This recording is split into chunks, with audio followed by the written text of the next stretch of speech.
Bonjour à tous et bienvenue dans ce journal. On ouvre cette édition avec le face-à-face organisé sur le plateau de VOTV entre le président socialiste du Conseil général et le chef de file de l'opposition. À 4 jours du deuxième tour des cantonales, le débat a été cordial mais engagé. Pendant 40 minutes, Didier Arnal et Arnaud Bazin ont pu discuter sur les compétences du Conseil général et débattre sur le bilan des 3 ans de la majorité socialiste. Vous pourrez retrouver l'intégralité de ce débat sur notre site vonews.fr et sur VOTV ce soir à 19h20 et 22h20 et vendredi à 7h20 et midi 20. Direction Montmorency, canton qui sera sous les feux des projecteurs dimanche soir. Le duel oppose l'UMP Michel Berti contre le divers gauche François Detton. La candidate de droite doit aller à la pêche aux voix pour l'emporter face à la notoriété du maire de Montmorency. Si sa ville a penché à droite au premier tour, Grollet a confirmé les bons scores de la gauche au régional. Plus de détails dans ce reportage signé Brice Martinelli. Lendemain du premier tour, la gauche se rassemble à Montmorency. Bien sûr, le candidat et maire François Detton est sur l'estrade. À côté de lui, Bertrand Delanoë, le maire de Paris. Avec près de 30% des suffrages, François Detton est juste derrière son adversaire UMP qui le devance de 120 petites voix. Il y a dans ce canton, dans cette ville de Montmorency, une véritable envie d'accroître et d'asseoir le travail que nous menons avec cette ville depuis 3 ans. C'est ça que je retiens. Quand je regarde les chiffres et que je vois la progression, mais qui n'a jamais existé d'une élection comparable à une autre, c'est-à-dire les cantonales, plus de 1000 voix supplémentaires par rapport au score qu'a fait mon grand ami André Duchesne en 6 ans, en 7 ans. C'est absolument extraordinaire dans cette ville. Après Jean-Paul Huchon, c'est donc au tour de Bertrand Delanoë de donner un coup de pouce au maire de Montmorency. Une visite dans un bastion de droite, canton à prendre pour la gauche pour garder la majorité au département. Je travaille extrêmement bien avec Didier Arnal et toute son équipe, donc je crois effectivement qu'il vaut mieux des politiques de gauche, des politiques progressistes, des politiques ouvertes qui protègent et qui permettent de travailler avec les autres collectivités locales. Merci beaucoup. Merci à toi. Salut à tous. Des informations. Elle, c'est la victorieuse du premier tour avec près de 31% des voix. Michel Berti n'a pas fait venir entre ces 2 tours des ténors UMP, mais le maire de Grollet, une ville dans laquelle elle se fait distancer de 22 voix par François Detton.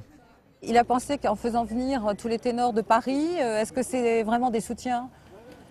Pourquoi? Moi j'ai M. Boutier qui me soutient, donc c'est important pour le canton. Nous travaillons pour le canton, nous faisons une campagne de terrain.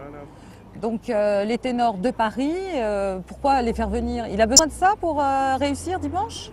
Pour réussir, Michel Berti compte mobiliser les abstentionnistes de droite et explique ne pas attendre un report des voix du FN. Elle peut en tous les cas compter sur le maire de Grollet pour tacler la politique de l'édile de Montmorency. Il y a aussi une autre politique à mener sur le canton que celle qu'il est en train de faire depuis 3 ans. Une politique qui se veut plus respectueuse de l'ensemble de nos concitoyens, de l'ensemble des administrés, en préservant ce qui nous caractérise ici, c'est-à-dire toute la vallée de Montmorency. Et ça, c'est important. Et donc, on compte sur Madame Berti pour mener cette politique dans la continuité de son prédécesseur. Tout à fait. Si François Detton peut compter sur un bon report des voix d'Europe Écologie et du Front de Gauche, du côté de Michel Berti, difficile d'estimer celui des voix frontistes. Sur l'ensemble du canton, le Front National a totalisé plus de 20% des suffrages, contre 13,6 pour Europe Écologie Les Verts et près de 5 pour le Front de Gauche. Cantonal toujours à Sannois, le socialiste Christophe Duloir semble en position de force pour ce second tour après le ralliement d'Europe Écologie Les Verts et du Front de Gauche. Avec une réserve de voix incertaine, la candidate UMP veut quand même y croire dans cette ville historiquement ancrée à droite. Avec un score de 20% dimanche dernier, le report des voix du Front National est la principale interrogation. Sur le marché de Sannois, Christophe Aubry. Si vous connaissez des gens autour de vous qui n'ont pas voté, il faut leur dire, parce que 37% de votants, ça a été vraiment trop peu. Marie-Évelyne Christin a besoin des abstentionnistes. Pour le second tour, c'est sa seule réserve de voix. Alors si on fait un calcul mathématique, Madame Christin, vous êtes donnée perdante? Ah oui, si on prend les mathématiques pures, les 4 partis de gauche qui se présentaient contre nous font 46%, nous on en a 33%. Car en face de la candidate UMP, il y a le PS. Christophe Duloir est arrivé en seconde position avec 28% des voix. Mais pour le sprint final, le socialiste ne part pas tout seul. La gauche est rassemblée pour le deuxième tour. La gauche rassemblée, c'est le Front de gauche, les écologistes et le Parti socialiste. Un cumul des voix qui place Christophe Duloir dans les meilleures conditions pour être élu une seconde fois au Conseil général. Madame, pour les élections cantonales, vous l'avez déjà eu? Très bien, ouais. D'accord. Le candidat de la gauche réunie a l'air confiant, mais dans une ville aux mains de l'UMP, ce dernier veut rester prudent. Une élection n'est jamais gagnée d'avance parce qu'il peut y avoir des abstentionnistes qui ne sont pas venus voter et que ça change légèrement le scrutin. Et il y a aussi le report des votes du Front National qui est aussi un facteur assez important. C'est l'inconnu de ce scrutin avec 20% des suffrages. Le parti de Marine Le Pen pourrait bien être l'arbitre de ce deuxième tour, mais difficile de dire vers qui vont se reporter ces voix. Une chose est sûre, l'UMP en a plus que besoin. On veut simplement leur dire que là, ça n'est pas le même enjeu du tout, que pour que la ville reste agréable, il faut que quelqu'un aille au département défendre nos dossiers et que malheureusement la personne du Front National n'aurait pas été à même de le faire puisqu'elle n'était pas sanoisienne. Autre enjeu de ce scrutin, la participation. Cette année, l'abstention a atteint le chiffre record de 63% à Sannois. C'est 20 points de plus par rapport au premier tour des cantonales de 2004. En bref, la justice a ordonné mercredi matin l'évacuation du camp de Rome de Sarcelles où vivaient près de 1000 personnes. Une décision accueillie avec satisfaction par le maire de la commune, François Pupponi, et des riverains qui avaient récemment exprimé leur exaspération. La question prioritaire de constitutionnalité déposée par les avocats. L'avocat des Roms, Maître Lemoine, a également été accepté. Cela pourrait retarder l'expulsion qui devait intervenir dans un délai de 15 jours. Le Val d'Oise, terre équestre, parmi les 12 500 cavaliers que compte le département, un est particulièrement connu dans le milieu, Jean-Marie Bazire.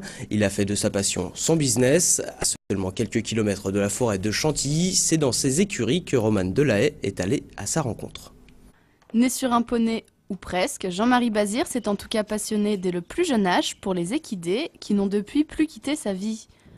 Au beau milieu de la plaine de France, ce cavalier professionnel tient les rênes d'une écurie où il entraîne ce qu'il espère être de futurs cracks.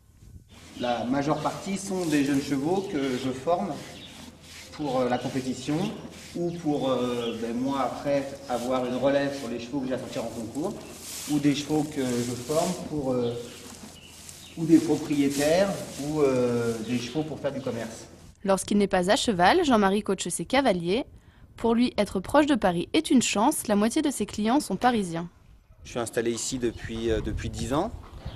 Donc au début, il y avait quelques propriétaires. On va dire depuis 7 ans, 7-8 ans, c'est bien rempli, surtout de propriétaires en fait.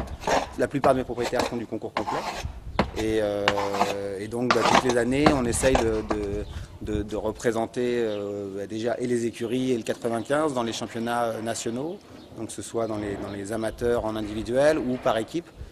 Ce week-end encore, Jean-Marie Bazire portera fièrement les couleurs du Val d'Oise sur le prestigieux Grand Parquet de Fontainebleau, aux côtés de cavaliers venus de partout dans le monde. L'officiel de France 3 étoiles, c'est jusqu'à dimanche à Fontainebleau. C'est un forum des associations plutôt particulier que propose jusqu'à dimanche Saint-Ouen-l'Aumône. Depuis 15 ans, les journées de la jeunesse permettent aux associations de la ville de faire découvrir leurs pratiques de manière concrète et ludique. Les jeunes peuvent ainsi assister à des démonstrations ou participer à des activités souvent peu connues. Mélanie Vassard s'est rendue sur place. L'origami, c'est l'art du pliage de papier, une pratique originaire de Chine qui s'expose pour la première fois à Saint-Ouen-l'Aumône. Nathalie Hospitalier, directrice d'un centre de loisirs, a souhaité faire partager ses connaissances pour cet art, encore assez peu pratiqué. L'origami, c'est pas très, c'est une activité que les enfants ne font pas souvent, qui ne connaissent pas du tout et qui n'est pas du tout évidente non plus. Donc c'est vrai que c'est plutôt plus pour les enfants d'âge élémentaire. Quelques mètres plus loin, c'est la musique africaine qui est à l'honneur.